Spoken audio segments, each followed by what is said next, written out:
Welcome to the Simplicity of Wellness podcast. I'm Amy White, holistic nutritionist, life coach, and weight loss specialist. If you're tired of overcomplicating food, battling your body, and starting over every Monday, you're in the right place. Here we talk about what actually works, simple shifts in food, mindset, and habits that lead to lasting change. Let's dive in. Welcome back, Simplifiers. Can we talk about cortisol belly? Because if you spend any time on social media looking at weight loss, menopause, or women's health content, you've seen it. Stubborn belly fat, cortisol. Can't lose weight around your middle, cortisol. Wake up at 3 a.m., cortisol. Craving sugar, cortisol. And then, conveniently, somewhere not too far behind that information is usually a supplement that's supposed to fix your cortisol problems. And I have to tell you, that part drives me crazy because there's some truth in the cortisol conversation. Cortisol matters. Stress matters. Chronic stress can absolutely affect appetite, sleep, blood sugar regulation, behavior, and body composition. Research has also found associations between cortisol and abdominal fat. So I don't want to dismiss the conversation and say cortisol has nothing to do with your weight. But I think we're focusing way too much on how do I lower my cortisol? And we're skipping a much more useful question. Why is my body asking for cortisol in the first place? Because cortisol isn't some rogue hormone that woke up this morning and decided to ruin your waistline. Cortisol has a job. You need cortisol. It's involved in your stress response, blood pressure, inflammation, your sleep-wake cycle, and making energy available when your body needs it. We don't want zero cortisol. And we don't want to look at somebody's belly and decide we've diagnosed her cortisol levels. What I want to know is, what is this body being asked to deal with? Because that gives us somewhere useful to start. Before we buy another supplement, let's talk about supplements for a minute. Because this is where I probably approach things a little differently. I'm a nutritionist. I'm not a supplement pusher. My approach is pretty simple. Let's start with food. Let's look at what you're eating. Let's look at whether you're actually nourishing your body. Let's look at protein. Let's look at your appetite. Let's look at blood sugar. Let's look at sleep, stress, movement, recovery. Let's look at what your body's being asked to deal with every day. And then let's see what happens when we start supporting the basics. If we do that and there appears to be a specific need for a targeted supplement, great. We'll talk about it. Supplements can be incredibly useful when they're being used for a reason. But you're not going to work with me and walk away with a $600 supplement protocol before we've even figured out what your body actually needs. Because a supplement should do exactly what its name says, supplement what we're doing. It shouldn't automatically become the strategy. And that's especially important in this cortisol conversation. Because if your body is producing cortisol as part of its normal response to stress, I don't want to just ask, what can you take to lower your cortisol? The question should be, what is your body responding to? And that's where this conversation gets really interesting. Your body doesn't just experience emotional stress. When we hear the word stress, most of us immediately think about life stress. My job, my marriage, my kids, my aging parents, money, deadlines, traffic. That's stress. But your body is also responding to physical demands. Poor sleep is a stressor. Illness is a stressor. Exercise is a stressor. And inadequate nutrition can be a physiological stressor. Now, stress itself isn't automatically bad. That's important. Exercise is a perfect example. Exercise creates stress on the body.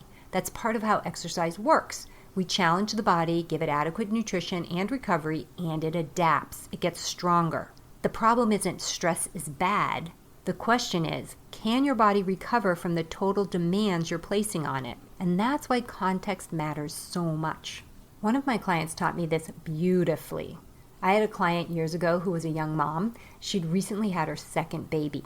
After baby number 1, her baby weight came off pretty naturally. She didn't really have to struggle with it. So after baby number 2, I think she understandably expected something similar to happen, except it didn't. The weight wouldn't budge. She was trying. She wanted her body back. At the same time, she was doing insanity.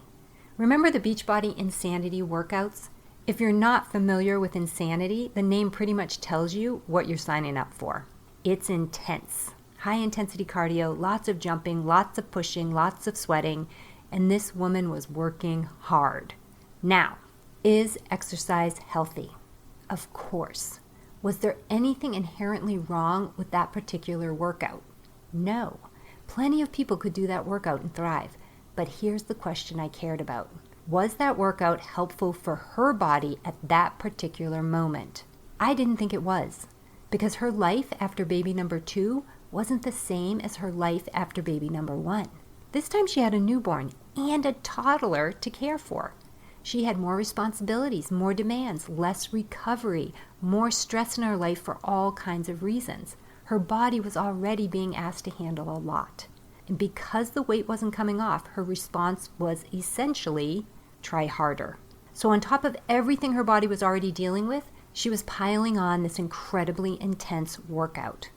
She was trying to solve the problem by adding another demand. So I gave her advice that probably sounded completely backwards to someone who wanted to lose weight.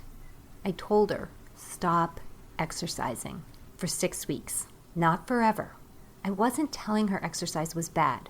I wasn't telling her she should never exercise intensely again. I wanted to remove one significant demand and give her body some time to recover. And that's what she did. She stopped the intense exercise. She rested. And during that month, she lost almost all of the baby weight she'd been struggling so hard to lose. Now, please hear this part because I don't want the story turned into stop exercising and you'll lose belly fat. That's not the lesson. I'm also not telling you her cortisol level caused the weight or that stopping exercise directly lowered her cortisol and therefore made the fat disappear. We didn't establish that. Her experience was individual. The lesson is much bigger. Something can be healthy and still not be helpful in your current circumstances. That workout was healthy. Exercise is healthy, but her body didn't necessarily need another intense demand at that moment. It needed recovery. And that's a question I want you asking about your own weight loss strategy. Is what I'm doing supporting the body I have today, or am I adding more stress because I'm frustrated and trying harder? Sometimes the answer isn't, what else should I add? Sometimes it's, what could I take away? And food can work the same way. Exercise is one place where we can accidentally create more physical demand while believing we're doing something healthy. Food is another. And when I say reduce stress around food, I don't mean stop worrying about food. I'm talking about learning how to use food to give your body what it actually needs. Because there's a big difference between feeding your belly and feeding your cells. And this is something I talk about all the time with my clients. Most of us have been taught to think about food from the belly up. Am I full? How many calories did I eat? Can I make this meal smaller? Can I skip breakfast? How long can I fast? Can I eat a giant salad so my stomach feels full without eating very many calories? And when weight loss is the goal, food can become this game of how little can I eat and still get through my day. I want you to look at food through a completely different lens. I want you to ask, what does my body actually need from this meal? Because your body doesn't just need something taking up space in your stomach. Your cells need nutrients. Your body needs amino acids from protein. It needs essential fats. It needs vitamins, minerals, energy, raw materials. Your body's using those materials all day long to maintain muscle, repair tissue, make enzymes and hormones, support your immune system, and keep you alive and functioning.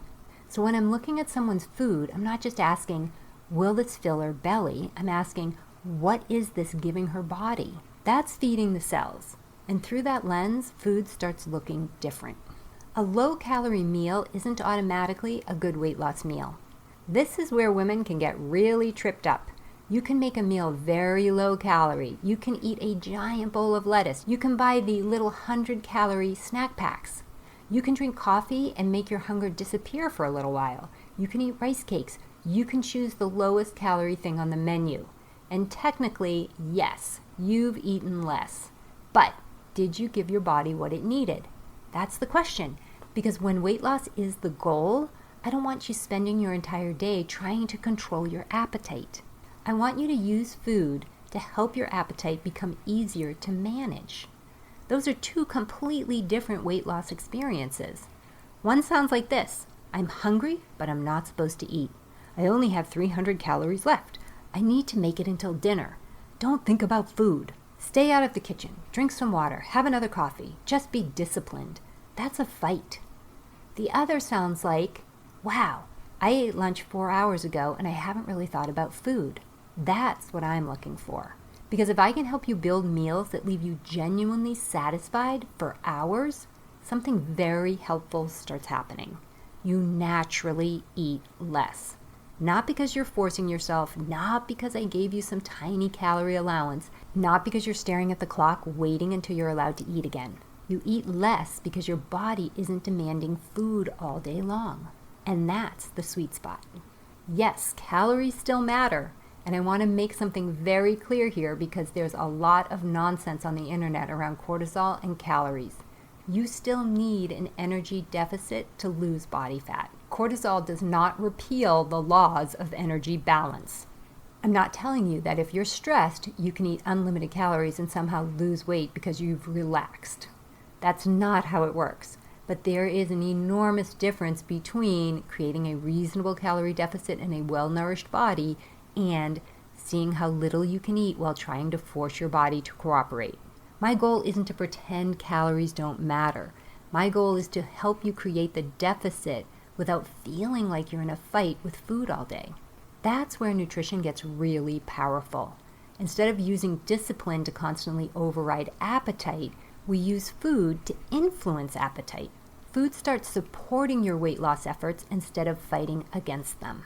So what does feeding your cells actually look like? Let's make this practical. When I'm helping a client build a meal, we start with, what's the protein? Protein isn't the little garnish on the side. It's not 4 bites of chicken sitting on top of a giant bowl of pasta. It's not 1 egg on avocado toast and calling that your protein. Protein is the anchor. So before you decide anything else about the meal, pick your protein. Then we build around it. Add your non-starchy vegetables. Now we're getting fiber, nutrients, and volume. Then we look at the energy foods, your carbohydrates and fats. Those aren't bad foods. You need energy. But we use them intentionally instead of automatically making them the foundation of every meal. That's very different from looking at your plate and asking, how can I make this as low calorie as possible? Instead, you're asking, how can I make this meal actually do something for me? Can it nourish me? Can it satisfy me? Can it support stable energy? Can it help me go several hours without thinking about food? Can it support the muscles I'm working so hard to maintain as I age? And if fat loss is my goal, can it help my appetite settle enough that eating less doesn't require a fight? That's what I mean when I say, feed the cells, not just the belly. Let your appetite give you feedback. And here's something simple you can do. After you eat, pay attention. Not obsessively, just notice. You ate lunch. What happens next? Do you go 3 or 4 hours and basically forget about food? Great. That's useful information. Or did you eat your very healthy lunch at noon and you're standing in the pantry at 1:30 looking for something? Also useful information. Don't immediately turn that into, what's wrong with me? Or why do I have no discipline? Look at the meal. What was your protein? What nutrients did you give your body? Was the meal mostly carbohydrate? Mostly fat? Did you physically fill your stomach without actually giving your body much protein? Get curious. Your appetite is giving you information. Use it. And we need to talk about breakfast. Skipping breakfast can be a possible stressor, but I do not think everybody needs to eat breakfast at 7 a.m. That's not how I work. I actually want my clients to learn to listen to their hunger. If you woke up tomorrow morning and you're genuinely not hungry, don't eat because the clock says breakfast. You don't have to. Extending your natural overnight fast can work beautifully, but there's a really important difference between not eating because you're not hungry and being hungry and deliberately overriding that signal because you're trying to force a fast. Those are not the same thing.